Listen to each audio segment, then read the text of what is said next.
പ്രണാമം. ഞാൻ Malu's P T Mohan എന്ന യൂട്യൂബ് ചാനലിലേക്ക് ഏവർക്കും സഹർഷം സ്വാഗതം. ആചാര്യ ഡോക്ടർ മോഹൻജി എല്ലാവർക്കും സുപരിചിതനാണല്ലോ. അദ്ദേഹം ഒരുപാട് വിഷയങ്ങളിൽ അറിവുള്ള ആളാണ്.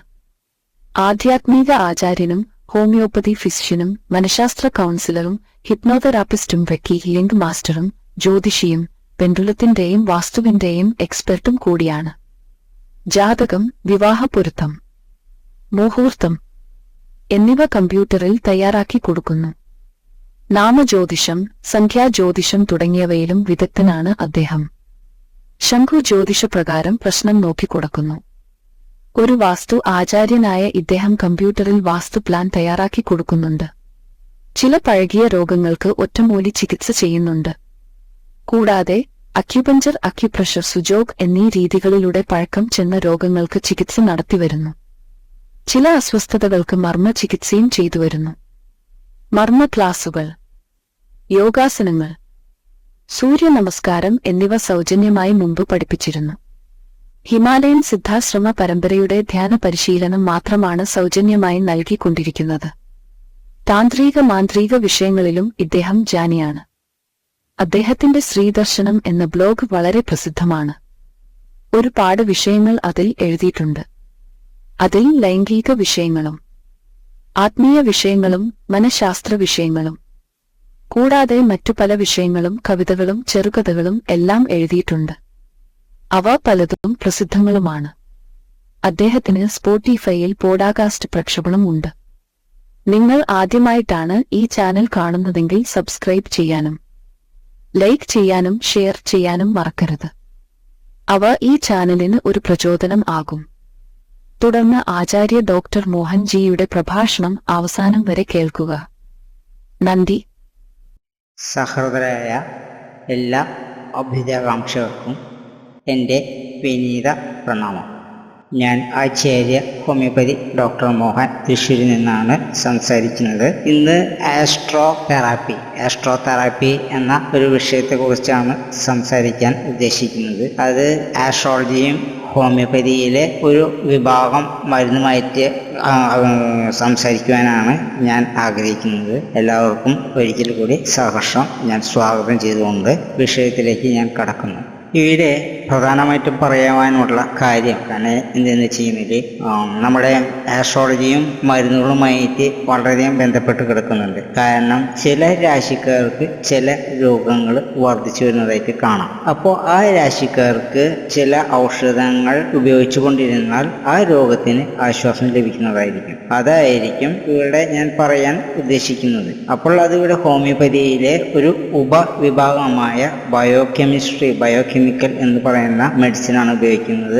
അത് 12 കൂട്ടം മരുന്നുകളാണ് അതിൽ പറയപ്പെടുന്നത്. ആ 12 കൂട്ടം മരുന്നുകൾ ഉപയോഗിച്ച് 12 രാശിയുമായി ബന്ധപ്പെടുത്തിക്കൊണ്ടാണ് ഈ ഔഷധങ്ങളെ കുറിച്ച് ഞാനിവിടെ പ്രതിപാദിക്കുന്നത്. അപ്പോൾ പഴക്കമുള്ള ക്രോണിക്കായിട്ടുള്ള രോഗങ്ങളുണ്ടെങ്കിൽ ആ രോഗികൾ തീർച്ചയായിട്ടും ഈ ഔഷധങ്ങൾ ഒരു ഡോക്ടറുടെ ഉപദേശപ്രകാരം കഴിക്കുകയാണെങ്കിൽ വളരെ അഭികാമ്യമാണ്, സുരക്ഷിതമായിരിക്കും. അല്ലാതെ കഴിക്കുന്നവർക്ക് അത് ചിലപ്പോൾ പ്രശ്നം ഉണ്ടാക്കാനായിട്ട് സാധിക്കും. അതിൻ്റെ വിഷയത്തിലേക്ക് ഞാൻ കടക്കാൻ പോവുകയാണ്. ജ്യോതിഷ കൗൺസിലിംഗ് അഥവാ ജ്യോതിഷത്തെ അടിസ്ഥാനമാക്കിയുള്ള തെറാപ്പി എന്നും ഈ ആസ്ട്രോതെറാപ്പിയെ പറയപ്പെടുന്നു. ആസ്ട്രോതെറാപ്പി പരമ്പരാഗത തെറാപ്പിയുടെ ഘടകങ്ങളെ ജ്യോതിഷവുമായി സംയോജിപ്പിക്കുന്ന ഒരു സമീപനമാണ്. ചികിത്സാ പ്രക്രിയ നയിക്കുന്നതിനും വ്യക്തികളെ സ്വയം നന്നായി മനസ്സിലാക്കാൻ സഹായിക്കുന്നതിനും ജ്യോതിഷ തത്വങ്ങളും ഉൾക്കാഴ്ചകളും ഉപയോഗിക്കുന്നത് ഇതിൽ ഉൾപ്പെടുന്നു. ജ്യോതിശാസ്ത്രത്തിലും മനഃശാസ്ത്രത്തിലും ജ്യോതിഷത്തിലും പരിശീലനം നേടിയ ഒരു തെറാപ്പിസ്റ്റ് അല്ലെങ്കിൽ ഒരു ഡോക്ടർ ഒരു വ്യക്തിയുടെ വ്യക്തിത്വ സവിശേഷതകൾ, പെരുമാറ്റ രീതികൾ, ശക്തികൾ, വെല്ലുവിളികൾ, സാധ്യതകൾ എന്നിവയെക്കുറിച്ചുള്ള ഉൾക്കാഴ്ചകൾ നേടുന്നതിന് ഒരു വ്യക്തിയുടെ ജനന ചാർട്ട്, അതായത് ജനന സമയം, തീയതി, ജനനസ്ഥലം എന്നിവയെ അടിസ്ഥാനമാക്കിയുള്ളതാണ്.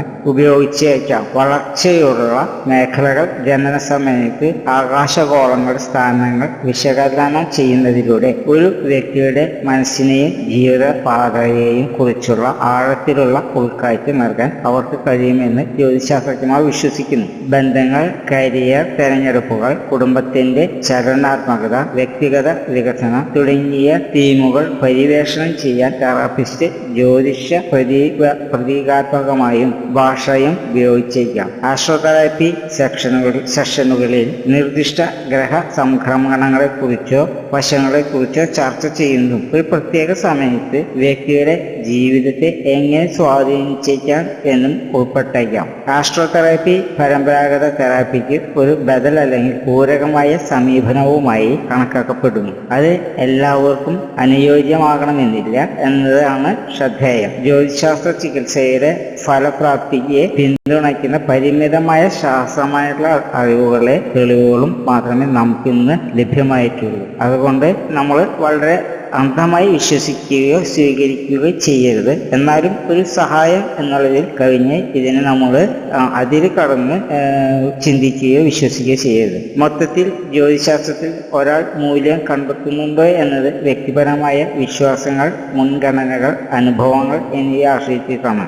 ഏതെങ്കിലും തരത്തിലുള്ള തെറാപ്പി പോലെയുള്ള പ്രൊഫഷണൽ പിന്തുണയും മാർഗനിർദ്ദേശവും നൽകാൻ കഴിയുന്ന യോഗ്യതയുള്ള പരിചയസമ്പന്നനായ ഒരു പരിശീലകനെ കണ്ടെത്തേണ്ടതാണ് അതിപ്രധാനമായിട്ടുള്ള ഒരു കാര്യം. ഹോമിയോപ്പതിയിലെ ഒരു വിഭാഗമാണ് ബയോകെമിസ്ട്രി എന്ന് നേരത്തെ പറഞ്ഞിരുന്നു. ഇതിൽ 12 സാൾട്ടുകളാണ് ഉള്ളത്. ചികിത്സകർക്ക് ഈ 12 ഔഷധങ്ങൾ തന്നെ മതിയാകും. ശരീരത്തിലെ ഇത്തരം സാൾട്ടുകളുടെ കുറവ് മൂലമാണ് രോഗങ്ങൾ വരുന്നത് എന്നാണ് ഈ ബയോകെമിസ്ട്രി സിദ്ധാന്തം. പെൻഡുലത്തിന്റെ സഹായത്തോടെ ഓരോ രാശിക്കാർക്കും വരുന്ന പൊതുവായ രോഗങ്ങളും അവയ്ക്കുള്ള ബയോകെമിക്കൽ മെഡിസിനും നിർദ്ദേശിക്കുന്നുണ്ട്. ഇവ വളരെ ഫലപ്രദമായും കണ്ടിട്ടുണ്ട്, പ്രത്യേകിച്ചും പഴക്കമുള്ള രോഗങ്ങൾ.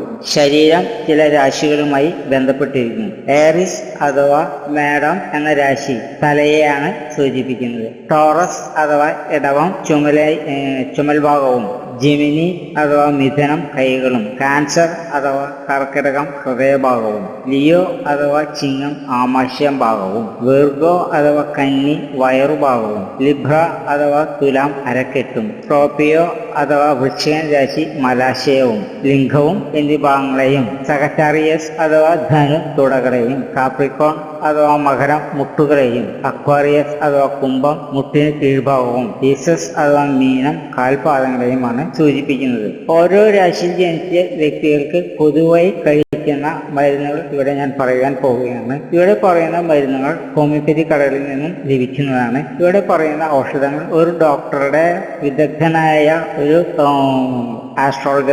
അറിയുന്ന ഒരു ആസ്ട്രോളജറുമായി ആയിട്ട് സംസാരിച്ചിട്ട് അതിനുശേഷം മാത്രമേ ഈ ഔഷധങ്ങൾ കഴിക്കാൻ പാടുള്ളൂ. അല്ലാത്ത പക്ഷം വരുന്ന എല്ലാവിധ പ്രശ്നങ്ങൾക്കും ഞാൻ ഒരു തരത്തിലും ഉത്തരവാദിയിരിക്കുകയില്ല.